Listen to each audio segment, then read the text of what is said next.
My name is Madison. I came into this world as an afterthought, born to parents who were already in their 40s and had a 10-year-old daughter they considered more than enough. We didn't plan for you, my mother would often say, not maliciously but matter-of-factly, as if stating the weather. If it wasn't for your grandparents' insistence, she'd trail off, leaving the rest unsaid. But the message was clear. I was here because my maternal grandparents had convinced my reluctant parents to have another child. My sister Sarah was already deep into her own world of teenage concerns when I arrived. She wasn't cruel or mean. She simply acted as if I didn't exist. While I played with my dolls in the corner of our shared living room, she'd be sprawled on the couch, talking on the phone about boys and college applications, completely oblivious to my presence. "Sarah, honey, don't forget your SAT prep books," Mom would say, carefully arranging them in her backpack. Meanwhile, I'd be sitting at the kitchen table, waiting for someone to notice I needed help with my homework. But help rarely came from my parents. Instead, they developed a routine that shaped my entire childhood. Every morning, they'd drop me off at my grandparents' house. "You wanted her," my father would say to my grandfather, keys jingling in his hand as he prepared to leave for work. "She's all yours." My grandparents' house became my real home. They picked me up from school, helped me with my homework, took me to the park, and made sure I was fed and cared for. Only late at night would my parents come to collect me, usually looking tired and slightly annoyed at having to make the trip. "Madison," my grandmother would say, hugging me goodbye each night, "you're the best thing that ever happened to us." And in those moments, wrapped in her warm embrace, I could almost forget that I wasn't wanted elsewhere. This pattern continued day after day, year after year. While my sister prepared for her bright future, I learned to navigate life as an afterthought in my own home. But my grandparents' love was constant and unwavering. It was in their home that I learned what it meant to be truly valued. One day, my grandfather would tell me as we worked on my math homework, "You'll understand that sometimes the best things in life aren't planned." He'd wink at me, and for a moment, the weight of being unwanted would lift from my small shoulders. When Sarah left for college, I thought things might change at home. Maybe my parents would finally see me, the daughter who remained. I couldn't have been more wrong. "Madison," my mother's voice reached me before I could even drop my backpack after school. "The house needs cleaning. Start with the bathrooms." What had once been Sarah's chores now became mine, along with a host of new responsibilities. The washing machine became my constant companion, and I learned all its quirks and settings by heart. The housework seemed endless. "You live here? You need to contribute," my father would say whenever I showed the slightest hesitation. Your sister always did her part. By the time I was 14, I had graduated from cleaning to cooking. It wasn't a gradual transition. One day, my mother simply stopped making dinner. "You're old enough now," she announced one morning. "We expect dinner ready when we get home from work." That first night, I made spaghetti. It was slightly overcooked, but edible. My parents ate in silence. Then my father looked up from his plate. "Tomorrow, try something with chicken," he said, his tone making it clear this wasn't a suggestion. My only escape was dreaming about college. Every night, after finishing the dishes, I'd retreat to my room and browse university websites.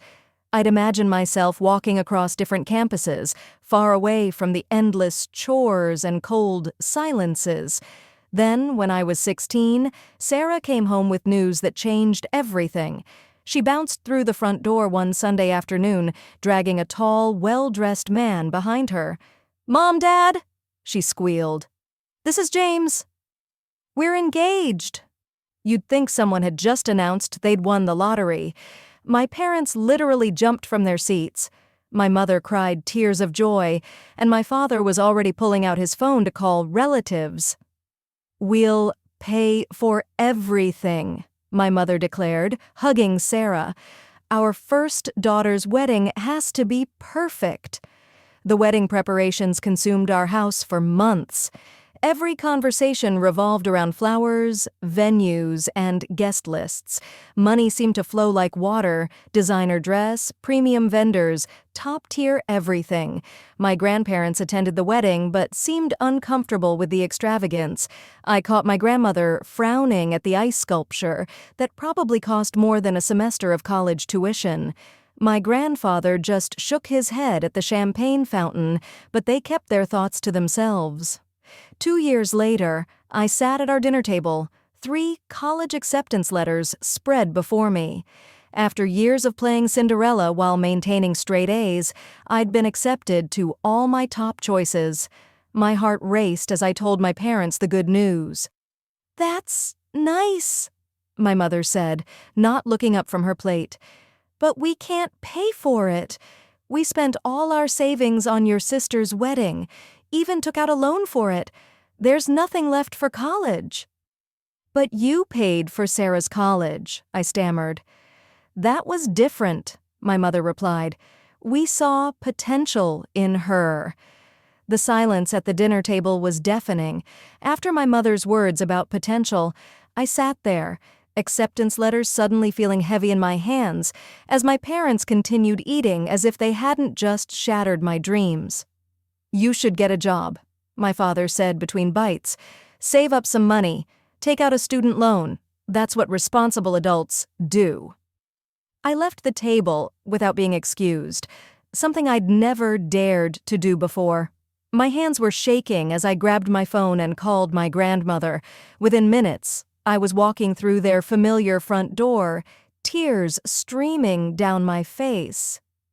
"Oh, sweetheart." My grandmother pulled me into a hug while I told them everything between sobs. My grandfather's face grew stern as he listened, but there was a glimmer in his eyes that I couldn't quite read. When I finished, they exchanged a knowing look. "Madison," my grandfather said, taking my hand, "we've been expecting something like this." "What do you mean?" "We watched how they've treated you all these years," my grandmother explained. "How they spent money on Sarah's education, her wedding. We knew they might do this to you." My grandfather stood up and walked to his study.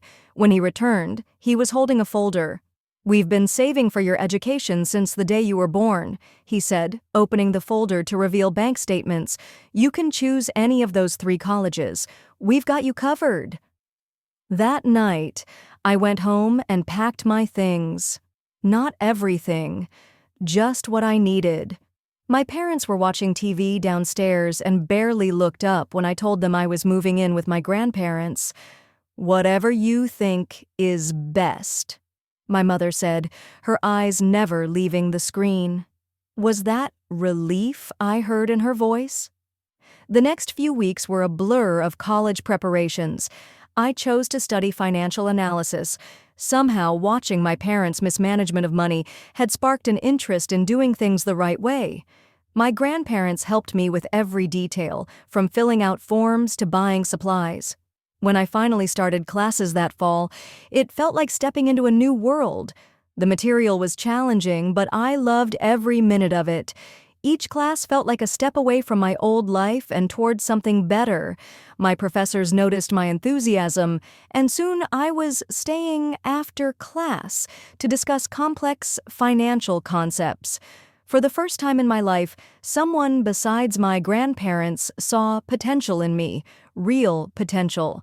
My second year of college was in full swing when my grandmother called with some interesting news about Sarah. "Your sister's having trouble," she said during one of our weekly calls. "Her marketing career isn't taking off like she hoped, and James can't seem to hold down a job. They're constantly asking your parents for money." I wasn't surprised when she told me they were getting it. "Your mother emptied her retirement account last month to help them with rent." My grandmother sighed. "They just can't say no to her." A year later, the situation got worse. Sarah and James couldn't make rent anymore, even with our parents' help. They moved back into my old bedroom, the one I'd spent years keeping spotlessly clean. The irony wasn't lost on me. Meanwhile, I was thriving. My professors had helped me land internships at prestigious financial firms, where I discovered I had a real talent for solving complex financial puzzles. Each challenging project made me more certain I'd chosen the right path. "You've got a natural instinct for this," my supervisor at Morgan Stanley told me during my performance review. "We'd love to have you back next summer." I kept my head down and focused on my studies, barely thinking about my family except during calls with my grandparents. But when I visited them during my senior year, I knew something was wrong the moment I walked through their door. My grandmother's usual warm smile seemed forced, and my grandfather, usually quick with a joke, sat quietly in his armchair. The house felt heavy with unspoken words. "What's wrong?" I asked over dinner, watching them push food around their plates. "And don't tell me it's nothing. I know you both too well." They exchanged a look I'd seen too many times before, the one that meant they were trying to protect me from something. Finally, my grandfather spoke. "Your parents came to see us last week," he said, his voice unusually tired. "They wanted their inheritance early." "What do you mean?" I put down my fork. "They're in trouble with the banks," my grandmother explained. "Multiple loans, credit card debt. They said they needed $200,000 to avoid bankruptcy." "And you gave it to them?" I couldn't keep the anger from my voice. My grandfather nodded. "We had to, Madison. They're still our daughter and son-in-law despite everything. It was most of our savings." "But most of your savings?" I was furious after everything they'd done, after how they kept enabling Sarah's irresponsible behavior, after how they treated me. "Sweetheart." My grandmother reached across the table to take my hand. "We know you're angry, but what's done is done. We'll be fine." But I couldn't stop being angry. My parents, who'd never had money for my education, who treated me like a servant, had the audacity to demand money from the only people who'd ever truly cared for me, all because they couldn't say no to Sarah and couldn't manage their own finances. My hard work paid off. After graduation, with glowing recommendations from my professors and impressive internship experiences, I landed a position at one of the top financial firms in the city. The starting salary was more than I'd ever dreamed of making. I found a modest one-bedroom apartment, nothing fancy but clean and safe. Every morning, I'd wake up grateful that I didn't have to cook breakfast for anyone but myself. My career flourished as I threw myself into each new challenge, earning promotions and bonuses that my younger self couldn't have imagined. Within a few years, I had enough saved for a down payment on my own place. The day I signed the mortgage papers, I couldn't help but think of my parents and Sarah, who'd never managed their money well enough to buy property. Not that they knew about my success, we hadn't spoken in years. Then came the call that changed everything. My grandfather had suffered a massive heart attack. By the time I reached the hospital, he was gone. My grandmother, who'd been by his side for over 50 years, seemed to lose her spark after that. Less than 2 months later, she followed him. I was arranging my grandmother's funeral when I heard a familiar voice behind me at the funeral home. "Madison," my mother said, Do you want some help with the arrangements?" I turned to find her standing there looking older and more tired than I remembered. Part of me wanted to tell her to leave, but something in her expression made me hesitate. "Sure," I heard myself say, "that would be nice." Over the next few days, as we planned the service, my parents began to open up. They were struggling, they admitted. Retirement hadn't been kind to them financially. "We barely make ends meet," my father confessed one afternoon while we were picking out flowers. "And with Sarah's twins." My mother jumped in. "Twins?" This was news to me. "Yes, 4-year-olds, my mother said. "Such beautiful boys, but they need so much. Sarah and James still can't manage on their own, so we help where we can." I nodded, keeping my expression neutral. Some things never changed. A week after we laid my grandmother to rest, we gathered in a wood-paneled office for the reading of the will. I sat across from my parents with Sarah and James slouched in chairs beside them. The room smelled of old papers and furniture polish, and the tension was thick enough to cut with a knife. The notary, Mr. Patterson, adjusted his glasses and began reading in a monotone voice. I expected the usual legal jargon, but what came next made everyone sit up straight. "To our beloved granddaughter Madison," he read, "we leave our house at 1542 Maple Street and the sum of $150,000. The silence that followed was deafening. Sarah's mouth fell open, and my mother gripped my father's arm so hard her knuckles turned white. Mr. Patterson cleared his throat and continued, "And a personal note from Mr. Henderson to his daughter, Margaret." He looked at my mother. "The note reads, 'Margaret, remember that we gave you $200,000 when you needed it most. This is our final decision, and we trust you will respect it as we respected your needs.'" My mother's face flushed red, then pale. My father stared at the floor, while Sarah and James exchanged worried glances. After the notary finished and gathered his papers, my parents approached me in the parking lot. The competent demeanor they'd shown during the funeral arrangements was gone, replaced by something almost desperate. "Madison, honey," my mother began, her voice trembling, "you have to understand. We always thought we'd inherit the house.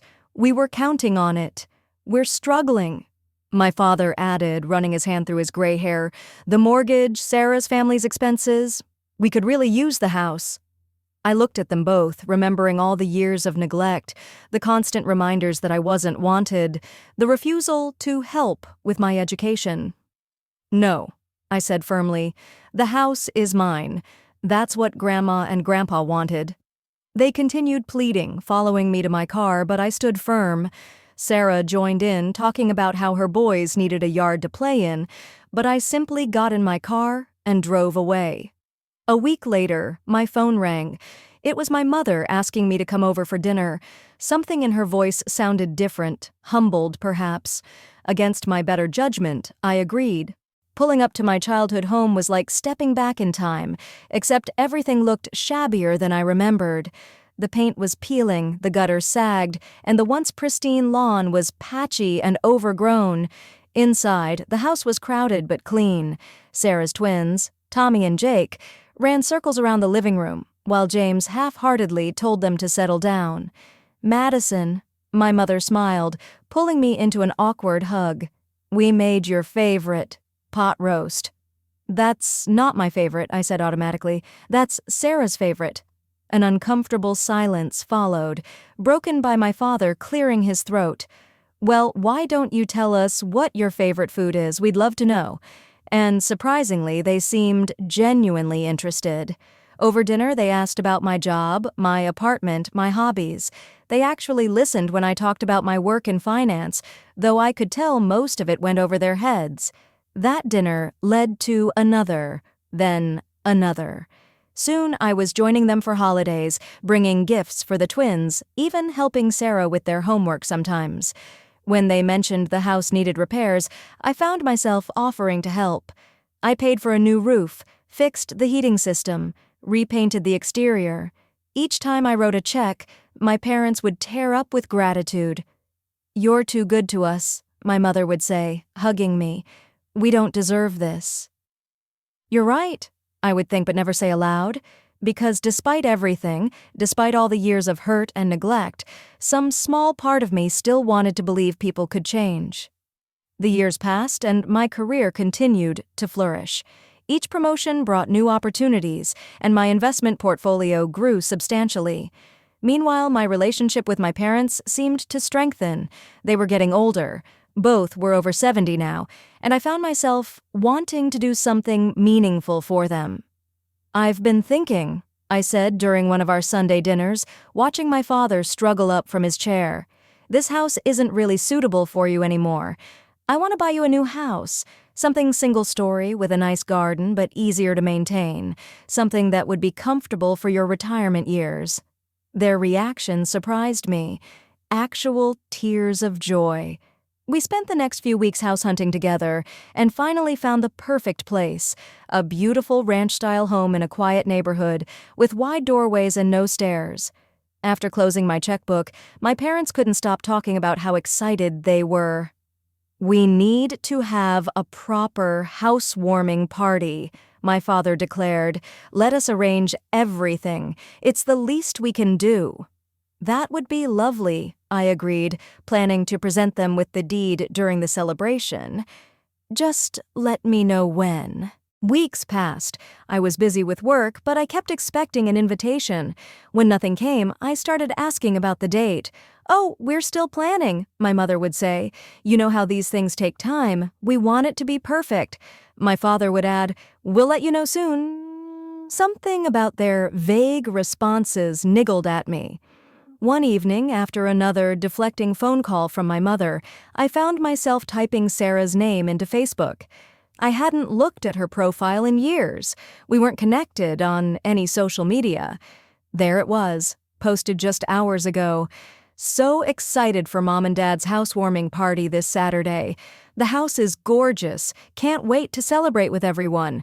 The post had dozens of comments from relatives and friends, all confirming their attendance.